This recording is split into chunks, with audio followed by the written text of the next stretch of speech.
guys, எல்லாரும் எப்படி இருக்கீங்க? இன்னைக்கு ரொம்ப இன்ட்ரெஸ்டான ஒரு vlog தான் பார்க்க போறோம். இந்த vlog வந்து பாத்தீங்கன்னா சண்டே அப்புறம் இன்னைக்கு மண்டே தமிழ் நியூ இயர் அன்னைக்கு என்னென்ன வர்க் பண்றேன்னு சொல்லி காட்ட போறேன். ஸோ ஆல்ரெடி வந்து பாத்தீங்கன்னா ஷார்ட்ஸ் போட்டாச்சு. ஷார்ட்ஸ்ல காமிக்காததெல்லாம் இங்க மேக்ஸிமம் காமிப்பேன். அதே மாதிரி ஷார்ட்ஸ்ல பார்த்தது சில கிளிப்பிங் இதில் காமிப்பேன். ஏன்னா வந்து 2 நாள் வேலை இல்லை, அது வந்து எல்லாத்தையும் ஷார்ட்ல காமிக்க முடியாது. இருந்தாலும் வந்து பாத்தீங்கன்னா ஷார்ட்ஸ்ல வந்து போட்டிருக்கேன். சப்போஸ் யாருன்னா பார்க்கலன்னா பாருங்க. சப்போஸ் உங்களுக்கு அது பார்த்துட்டு இதுவும் ஒரே மாதிரி இருந்துச்சுன்னா கூட ஸ்கிப் பண்ணிக்கலாம். ஆனால் கண்டிப்பாக இது ஒரே மாதிரி இருக்காது, நான் கேரண்டி கொடுப்பேன். ஏன்னா ஸ்டார்டிங்லாம் வந்து பார்த்திங்கன்னா ஃபஸ்ட்டு க்ளீனிங் தான் நம்ம பண்ணுவோம். ஸோ இது வந்து பார்த்திங்கன்னா சண்டே வந்து நான் ஒரு மார்னிங் மேலே வந்து பார்த்திங்கன்னா கிச்சன் க்ளீன் பண்ணிகிட்ருக்கேன். சண்டே அதுமா வந்து பார்த்திங்கன்னா சில பேர் வீட்டில் நான்வெஜ் செய்ய மாட்டாங்க, ஏன்னா அடுத்த நாள் வந்து சாமி கும்பிடணும் அப்படின்னு சொல்லி. ஆனால் எங்கள் வீட்டில் வந்து பார்த்திங்கன்னா சண்டே வந்து நான்வெஜ் சாப்பிட்லன்னா அந்த டேவே எங்களுக்கு கம்ப்ளீட் ஆகாது. ஸோ ஹஸ்பண்ட் வந்து இறா எடுக்க போயிருக்காரு. அந்த கேப்பில் வந்து நம்ம பாதி கிச்சனை க்ளீன் பண்ண போகிறோம். என்னது இது ஒரே முட்டை கிச்சன் வந்து நீங்கள் க்ளீன் பண்ணலாமே, இது வந்து பார்த்திங்கன்னா நான்வெஜ்லாம் சாப்பிட்டு முடிச்சுட்டு க்ளீன் பண்ணலாமே நீங்கள் யோசிப்பீங்க. நான் வந்து பார்த்திங்கன்னா எப்போவுமே ஒரு பாதி கிச்சன், அதாவது ஷெல்ஃபு அதெல்லாம் முடிச்சிட்டு பிறகு அதுக்கப்புறம் நைட்டு எல்லாமே சாப்பிட்டு முடிச்சுட்டு எல்லாத்தையும் வந்து பார்த்திங்கன்னா கழுவி வச்சுட்டு அதுக்கப்புறம் என்ன பண்ணுவேன், இந்த கவுண்டர் டாப்ஸ் எல்லாம் நல்லா க்ளீன் பண்ணிடுவேன். அதுக்கப்புறம் மறுபடியும் ஒரு ஈர துணி போட்டு லைட்டாக மேலாக அந்த ஷெல்ஃபெல்லாம் தொடச்சிடுவேன். ஸோ வந்து பார்த்திங்கன்னா குயிக்காக எனக்கு வேலை ஆகிடும். நான் இப்படி தான் பண்ணுவேன். அதனால் எனக்கு வந்து பார்த்திங்கன்னா கொஞ்சம் ஈஸியாக இருக்கும் வேலை. கிருத்திக் வச்சுக்கிட்டு பார்த்திங்கன்னா நம்ம வந்து பூஜை சாமான்லாம் எடுத்துகிட்டு வந்து வச்சுட்டோன்னா அவன் ஒரு பக்கம் ஹெல்ப் பண்ணுற பேரில் சில டைம் வந்து டார்ச்சர் பண்ணுவான். அதனால் வந்து பார்த்திங்கன்னா கிச்சன் கவுண்டர் டாப் வந்து முடிஞ்ச அளவுக்கு நாள் வந்து பார்த்திங்கன்னா முந்தின நாள் வந்து க்ளீன் பண்ணி வச்சுட்டேன்னா நாளைக்கு, அதாவது காலையில் எழுந்து பூஜை சாமான் தொலைக்கி பூஜை பண்ணுறதுக்கு சமையல் பண்ணுறதுக்கு கரெக்டாக இருக்கும் எனக்கு. ஸோ அதனால் வந்து ஃபஸ்ட்டு கிச்சன் பண்ணிவிட்டேன். ஃபஸ்ட்டு நீங்கள் வீடியோ வந்து ஸ்டார்டிங்கில் பார்க்கும்போது நான் வந்து ஃப்ரிட்ஜ் மேலே இருக்கிறதெல்லாம் கொஞ்சம் க்ளீன் பண்ணிட்டு இருந்தேன். அது வந்து மேலே பார்த்தீங்கன்னா நான் அந்த பெசநகர் பீச்சில் வின் பண்ண சாய்பாபா வந்து வைக்கிறதுன்னு தெரியாமல் முழிச்சிட்டு இருந்தேன். அவ்வளோ பெரிய சாய்பாபா நானும் எதிர்பார்க்கல. அது வந்து பை லக் எனக்கு கிடச்சிது. இன்னொன்று அந்த விநாயகர் கிடச்சிது. அதுக்கப்புறம் பார்த்தீங்கன்னா கிருத்திக் வந்து அங்கேருந்து அந்த சிவலிங்கத்தையும் சிவலிங்கத்தையும் வந்து எடுத்துகிட்டு வந்துட்டான். அதுக்கு ஒரு 50 ரூபா வாங்கினாங்க. அதையும் ஆக மொத்தத்தில் நிறைய வந்து பெசநகர் போனதில் வந்து பார்த்திங்கன்னா நிறைய பொருள் கிடச்சதில் எங்கே வைக்கிறது இடமே இல்லை. ஏன்னா ஆல்ரெடி ஃப்ரிட்ஜ் மேலே வந்து பார்த்திங்கன்னா மணி பாக்ஸ் இருக்குது, இந்த மாதிரி நிறைய ஐட்டம், சேவிங்ஸ் பாக்ஸ்லாம் மாதம் மாதம் நாங்கள் கொஞ்சம் அமௌண்ட்டும் அதில் வந்து சில்லற காசெல்லாம் போடுவோம்ல, அதெல்லாம் கொஞ்சம் வச்சுருக்கிறதுனால பார்த்தீங்கன்னா இப்போ வந்து அது இடம் இல்லாமல் இருந்துச்சு. இப்போ கொஞ்சம் ஆர்கனைஸ் பண்ணி வச்சுட்டேன். ஹஸ்பண்ட் மத்தியானம் வந்து இறா எடுத்துகிட்டு வந்தார். இறா தொக்கு செஞ்சுட்டு என் ஹஸ்பண்ட் சொன்ன சாப்பாடு வந்து செய்யாத, நான் வந்து பிரியாணி வாங்கிட்டு வரேன், பிரியாணிக்கு இறா தொக்கு சூப்பராக இருக்கும் அப்படின்னாரு. ஓகே அப்படின்னு சொல்லிட்டு இறா தொக்கு செய்கிற கேப்பில் வந்து பார்த்திங்கன்னா துணி வந்து பழசாக இருக்கிறது எல்லாமே போட்டுட்டு மேட்டு வந்து எல்லாத்தையும் துவைச்சி போட்டேன். ஏன்னா இன்றைக்கி கொஞ்சம் பண்ணிட்டேன்னா ஈஸியாக இருக்கும்.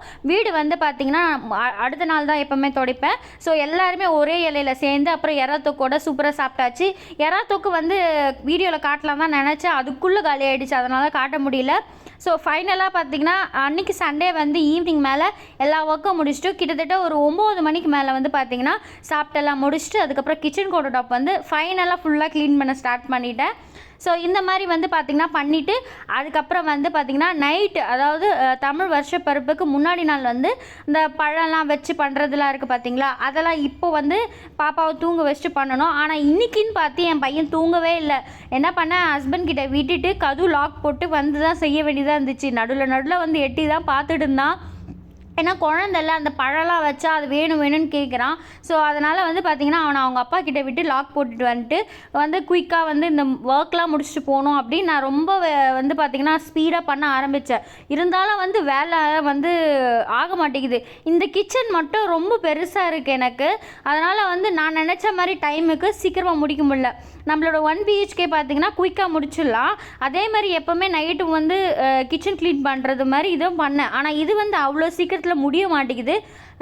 எல் டைப் கிச்சனாக என்ன சொல்வீங்க, அந்த மாதிரி வந்து இருக்கிறதுனால டைம் ரொம்பவே எடுக்குது. எக்ஸ்ட்ரா ஷெல்ஃபும் இருக்கிறதுனால பார்த்திங்கன்னா எனக்கு க்ளீன் பண்ண ரொம்பவே நான் எதிர்பார்த்ததை விட நிறைய வந்து டைம் எடுக்குது. இன்னொன்று வந்து ஒரு சிஸ்டர் வந்து கமெண்ட் பண்ணியிருந்தாங்க, சிஸ்டரா பிரதரான்னு தெரியல, டீ வாங்குற மாதிரி பார்த்திங்கன்னா பாத்திரமும் வந்து மாற்றலாமே அப்படின்னு ஒரு கமெண்ட் வந்துச்சு. அவங்க சொன்னது நியாயம் தான். நான் வந்து பார்த்திங்கன்னா எல்லாத்துக்கும் நல்லா இம்பார்ட்டன்ட் கொடுத்து மட்டும் நான் பாத்திரத்துக்கு மட்டும் இம்பார்ட்டன்ட் கொடுக்க மாட்டேன் அப்படின்னு ஃபீல் பண்ணுறாங்க. நிறைய பேர் கூட நீங்கள் நினச்சிருப்பீங்க. ஆனால் என்னோடய கேரக்டர் எப்படின்னா, ஒரு பாத்திரத்தை நல்லா வந்து யூஸ் பண்ணிவிட்டு அதை தேயிற வரைக்கும் யூஸ் பண்ணுற கேரக்டர் நாங்கள். எங்கள் அம்மா அப்பா சீதனம் கொடுத்தாங்களா, அதோடு நான் வந்து பார்த்திங்கன்னா நான் அடுத்து வாங்கலை. ஏன்னா எனக்கு இந்த பாத்திரம் வாங்குறதெல்லாம் இன்ட்ரெஸ்ட் கிடையாது. செடி சொன்னீங்கன்னா நான் எவ்வளோ வேணால் வாங்குவேன். ஆனால் பாத்திரம் வந்து அழகாக உங்களுக்கு காட்டணும்னு நான் நினைப்பேன். அதுக்காக தான் நிறைய ஐட்டம்ஸும் வாங்கியிருக்கேன். ஆனால் சமைக்கும் போது நம்மளோட வீட்டில் நம்ம வந்து தனித்தனியாக ஒன்று ஒன்று வச்சுருப்போம்ல. இப்போ வந்து நான்வெஜ்ஜுக்கு ஒன்று, வெஜ்ஜுக்கு ஒன்று அப்படின்னு வச்சுருப்போம்ல. அதில் வந்து பார்த்திங்கன்னா சில ஐட்டம் நான் வந்து நான்வெஜ்ஜுக்கு யூஸ் பண்ணுறது வெஜிடேரியன், அதாவது இந்த மாதிரி சாமி கும்பிட்ற டைமில் யூஸ் பண்ண மாட்டேன். ஸோ இந்த மாதிரி இருக்கும்போது நான் வந்து பார்த்திங்கன்னா அந்த பழசு வந்து கொஞ்சம் தேயிட்டுமே, எங்கள் அம்மா வாங்கி கொடுத்தது, அது எங்கள் அப்பா அம்மா வாங்கி கொடுத்தது, அது வந்து கொஞ்சம் தேயிட்டும் அப்படின்னு நீங்கள் சொல்கிறதுக்கு முன்னாடியே எங்கள் அம்மா வந்து வீடியோவில் பார்த்துட்டு இந்த மாதிரி சொன்னதுக்கு வந்து நீ முதல்ல ஆற்காட்டுக்கு வா, நான் உனக்கு புது புது பாத்திரம் வாங்கி தரேன் அப்படின்னு சொல்கிறாங்க. ஸோ ஆனால் கண்டிப்பாக இதுக்கப்புறம் வீடியோவில் ட்ரை பண்ணுற புது பாத்திரம் யூஸ் பண்ணேன். ஏன்னா வந்து அந்தளவுக்கு நான் அந்த பாத்திரத்தில் இம்பார்ட்டன்ட் கொடுக்கல. ஆனால் யாருன்னா ஒருத்தர் மென்ஷன் பண்ணும்போது கண்டிப்பாக நம்ம சேஞ்ச் பண்ணோம் அப்படின்னு சொல்லி இருக்கேன். கண்டிப்பாக நான் வந்து வாங்கினா நான் உங்களுக்கு வீடியோஸில் எங்கே வாங்கினேன் எது வாங்கினேன்னு சொல்கிறேன். அடுத்ததாக வந்து ப்ரிப்பரேஷன் ஸ்டார்ட் ஆகிடுச்சு. கிச்சன் கவுண்டர் டாப் க்ளீன் பண்ணியாச்சு. இந்த பழ திணிஸ்லாம் வந்து பார்த்திங்கன்னா இந்த தமிழ் வருஷ பிறத்துக்கு முன்னாடி நாள் வந்து யூடியூப்பில் பார்த்தேன். இந்த மாதிரி பழம்லாம் வச்சு கண்ணாடி, நகை, பணம் எல்லாத்தையும் வச்சுட்டு நம்ம தூங்கி எழுந்து நம்ம பார்க்குற ஃபஸ்ட்டு ஐட்டமே அதுதான் அப்படின்னு சொல்லிட்டு அம்மாவும் சொன்னாங்க. யூடியூப்லேயே எப்படி பண்ணணும் அந்த ஸ்டெப்ஸ்லாம் இருந்துச்சு.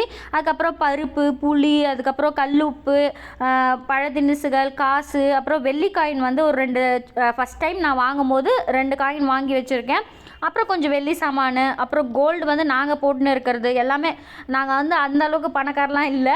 ஏதோ சின்ன சின்ன சேவிங் பண்ணி வச்சு வாங்குறது தான். அந்த செயின் கூட உங்களுக்கு காட்டியிருப்பேன். நான் வந்து போஸ்ட் ஆஃபீஸில் FDயில் போட்டு நான் வாங்கினது, அது மாதிரி ஒன்று ஒன்றா சேவிங் பண்ணி நாங்கள் வாங்கினது தான் எல்லாமே நான் காட்டியிருக்கேன்.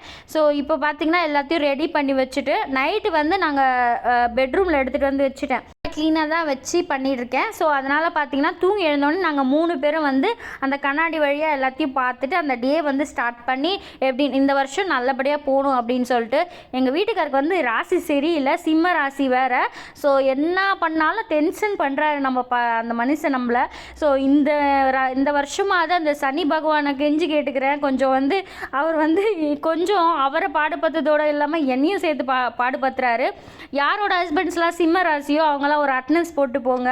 ஏன்னா நானும் வந்து பார்த்திங்கன்னா நான் மீன ராசி, ஸோ என் ஹஸ்பண்ட் சிம்ம ராசி. 2 பேருக்குமே வந்து ஜென்மசனி, அஷ்டசனி. ஸோ 2 பேருமே வந்து இந்த வருஷம் ரொம்ப கஷ்டப்படுவோம். ஸோ அதனால் கடவுள்கிட்ட கெஞ்சு கூத்தாடுறேன், கொஞ்சமாக கஷ்டப்படுறா அப்படின்னு சொல்லி. நீங்களும் இதை மாதிரி வந்து 2 ராசியும் பிரச்சனையாக இருக்கிற ராசி இருக்கீங்களா ஹஸ்பண்ட் ஒய்ஃபா அப்படின்னு சொல்லிட்டு சொல்லுங்கள். அடுத்த நாள் வந்து பார்த்திங்கன்னா ஒரு 5 மணி போல் எழுந்து எல்லா வேலையும் ஆரம்பிச்சிட்டேன். ஸோ வக்கீலில் போயிட்டு பார்த்திங்கன்னா பெருக்கி வாசல் கழுவிட்டு நான் வந்து செவ்வாய்க்கிழமை பண்ணுவேன். ஆனால் இன்றைக்கி என்ன பண்ணால் மண்டேவே பண்ணிக்கலாம் அப்படின்னு சொல்லிவிட்டு அடுத்ததாக வந்து பார்த்திங்கன்னா இந்த இடம்லாம் கொஞ்சம் நல்லா வாசல்லாம் பெருக்கி கழுவி விட்டுட்டேன். எனக்கு தெரிஞ்ச கோலம் இன்ஸ்டாகிராமில் நான் வந்து எப்போவுமே சேவ் பண்ணி வச்சுருவேன். அந்த கோலத்தை வந்து ஃபஸ்ட்டு போட்டுட்டு அதுக்கப்புறம் வந்து பார்த்திங்கன்னா செம்மண் இழுத்துட்டு அந்த கோலம் அழகாக போட்டாச்சு. உண்மையிலே வந்து என்னோடய என்ட்ரி பார்த்திங்கன்னா அவ்வளோ அழகாக இருக்குது. என் கண்ணே பட்டுருன்னு நினைக்கிறேன். நிறைய திருஷ்டி சுட்டி போட்டுட்டேன் நான். ஏன்னா உண்மையிலே வந்து ஒரு பூந்தோட்டம் மாதிரி இருக்குது. எனக்கு வந்து பார்த்திங்கன்னா ரொம்ப ஹாப்பியாக இருந்துச்சு. என்னோடய பக்கத்தில் புது டென்டன் வந்துட்டாங்க. நிறைய பேர் வந்து கேட்டுருந்தாங்க 1 BHK டென்டன் வந்துட்டாங்களா அப்படின்னு. வந்துட்டாங்க. அந்த சிஸ்டர் என்ன சொன்னாங்கன்னா எனக்கு அவங்க சொல்லும் போது ரொம்ப ஹாப்பியாக இருந்துச்சு. என்னென்னா அவங்க தூங்கி எழுந்தவொடனே வந்து அவங்க சாமி படம் பார்க்குறதோ இல்லை அவங்க ஃபேஸ் பார்க்குறது கூட இல்லையா, என்னோடய செடி வந்து பார்க்குறாங்க, ரொம்ப பீஸ்ஃபுல்லாக இருக்குது அப்படின்னு சொல்லும்போது ரொம்ப ஹாப்பியாக இருந்துச்சு. கண்டிப்பாக அவங்களும் இந்த வீடியோஸ் பார்ப்பாங்க. உண்மையிலே அந்த வார்த்தை எனக்கு ரொம்ப பிடிச்சிருந்துச்சி. ஏன்னா வந்து நம்ம செடியும் ஒருத்தவங்க விரும்புகிறாங்கல்ல. நிறைய பேர் வந்து வந்தவங்க எல்லாருமே அகைன்ஸ்டாக இருந்தாங்க. நான் சொன்ன மாதிரி பார்த்திங்கன்னா செடி வந்து யார் மண்டையெல்லாம் விழுந்துருமோன்னு கீழே இருக்கிற கடைக்காரருக்கு பிரச்சனை, செடியால் வந்து செலவு அதிகமாகிடுமோன்னு சொல்லிட்டு ஓனருக்கும் பிரச்சனை இருக்குது. ஸோ இந்த மாதிரி நிறைய பேர் வந்து ஹேட்டர்ஸும் இருந்தாலும் நிறைய பேர் வந்து என்னோடய செடியே அழகாக இருக்குதுன்னு பாராட்டுறவங்களும் நிறைய பேர் இருக்காங்க, நல்ல மனசு உள்ளவங்க. ஸோ இந்த மாதிரி வந்து பார்த்திங்கன்னா என்னோடய என்ட்ரி அழகாக இருக்குது. ஸோ இது வந்து பார்த்திங்கன்னா உங்களுக்கும் பிடிக்குமா என்னோடய என்ட்ரி அப்படின்னு சொல்லிட்டு சொல்லுங்கள். ஏன்னா எனக்கு ரொம்ப வந்து என்ன சொல்கிறது, என்ட்ரி வந்து பார்க்கும்போது ஒரு பீஸ்ஃபுல்லாக இருக்குது. என்னவோ ஒரு ஃபாரஸ்ட் ஏரியா கூட பூந்தோட்டம் அப்படின்னு சொல்லுவாங்களே அந்த மாதிரி இருக்கிற மாதிரி இருக்குது எனக்கு அதனால தான் பிளான்ஸ் அந்தளவுக்கு நான் விரும்புகிறேன். சரி, அதுக்கப்புறம் வந்து பார்த்திங்கன்னா குளித்து முடிச்சுட்டு வீடெல்லாம் தொடச்சி முடிச்சுட்டு அதுக்கப்புறம் தோரணம் வந்து ரெடி பண்ண ஆரம்பிச்சிட்டேன். தோரணம் வந்து பார்த்திங்கன்னா நேற்று ஈவினிங்கே வந்து பார்த்திங்கன்னா ஹஸ்பண்ட் எடுத்துகிட்டு வர சொல்லி ஃப்ரிட்ஜில் வச்சுட்டேன். ஏன்னா காலைல அவர் தூங்கி எழுந்து நம்மளுக்கு வந்து எடுத்துகிட்டு வரதுக்குள்ளே அப்பாடான்னு ஆகிடும். அதனால வந்து முந்தா நாளே வந்து என்னென்ன பொருள் வேணுமோ ஒரு லிஸ்ட் எழுதி அவர்கிட்ட கொடுத்துட்டு ஈவினிங்கே வந்து பார்த்திங்கன்னா எல்லா பொருளும் அரேஞ்ச் பண்ணிவிட்டு அவர் ஒரு 8 மணி போல் எழுந்து வந்தார். அதுக்குள்ளே நானே வந்து பார்த்திங்கன்னா எல்லா பூஜை வேலையும் முடிக்க ஆரம்பிச்சிட்டேன். இன்றைக்கி வந்து பார்த்திங்கன்னா காலையில் பிரேக்ஃபாஸ்ட், அதாவது இன்றைக்கி தான் நான் வாய்ஸ் ஓவர் கொடுத்துட்ருக்கேன் தமிழ் வருஷ பிறப்பு அன்னைக்கு. ஏன்னா வந்து அந்த டேயில் அது போட்டால் தான் நல்லாயிருக்கும். சப்போஸ் யாருன்னா பார்த்தா கூட ஈவினிங் மேலே சாமி கும்பிட்டா கூட இதெல்லாம் வைக்கணுமா அப்படின்னு கூட நீங்கள் வந்து ஒரு தாட் வரும்ல, அதனால். ஸோ இன்றைக்கி வந்து பார்த்திங்கன்னா பூரி சன்னா வடை, அதுக்கப்புறம் வந்து பார்த்திங்கன்னா பாயாசம், இதுதான் என்னோடய பிளானு. அதுக்கேற்ற மாதிரி செய்யலாம் அப்படின்னு. இது வந்து பார்த்திங்கன்னா எங்களோட அந்த வழக்கப்படி எங்கள் மாமியார் வீட்டில் கூட செய்வாங்க. சில பேர் வந்து நான்வெஜ் எடுத்துருப்பாங்க மத்தியானம் மேலே. எங்கள் மாமியார் கூட சொன்னாங்க, நீ நான்வெஜ் கூட மத்தியானம் சாமி கும்பிட்ட பிறகு சாப்பிடு அப்படின்னாங்க. என் ஹஸ்பண்ட் வேணாம், நான் கோயிலுக்கு போகணும் அப்படின்னாரு. ஸோ காலையில் என்ன பிளான் பார்த்திங்கன்னா பூரி சன்னா வடை பாயாசம். இதிலே பார்த்திங்கன்னா எங்களுக்கு வயிறு ஃபில் ஆகிட்டு மத்தியானமே நாங்கள் எல்லாருமே பட்னின்னு சொல்ல முடியாது, பழம்லாம் சாப்பிட்டுட்டு அதுக்கப்புறம் இதெல்லாம் சாப்பிட்டது வயிறு ரொம்ப ஃபில் ஆகிடுச்சு. நைட்டு தான் மறுபடியும் என்ன பண்ண போகிறேன், அந்த சப்பாத்தி மாவு எக்ஸ்ட்ரா இருக்குது, அந்த சப்பாத்தி மாவு கூட சன்னா வந்து பண்ணிவிட்டு மறுபடியும் பாயாசம் வந்து காலி பண்ணிட்டாங்க. வடை மட்டும் நாளைக்கு வச்சுக்கிட்டு நாளைக்கு பொங்கல் செஞ்சேன்னு வச்சுக்கோங்க, அந்த வடை கரெக்டாக இருக்கும். ஸோ நாளைக்கு பொங்கல் சாம்பார் வடை நாளைக்கு பிரேக்ஃபாஸ்ட் வந்து பிளான் பண்ணியாச்சு. ஸோ இப்போ வந்து பார்த்திங்கன்னா வடை போட்டுட்டு பூரி வந்து குட்டி குட்டியாக பஃப்னு வரும். என் ஹஸ்பண்டுக்கு வந்து இப்போல்லாம் அந்த பஃப்னு அது வருது. அது எப்படி பஃப்னு உனக்கு மட்டும் வருதுன்னா, அது எண்ணெய் அதிகமாக இருக்கிறதுனால, எண்ணெய் அதிகமாக ஊற்றுனீங்கன்னா அந்த மாவுக்கு ஏற்ற மாதிரி அந்த புஃப்னஸ் வரும்.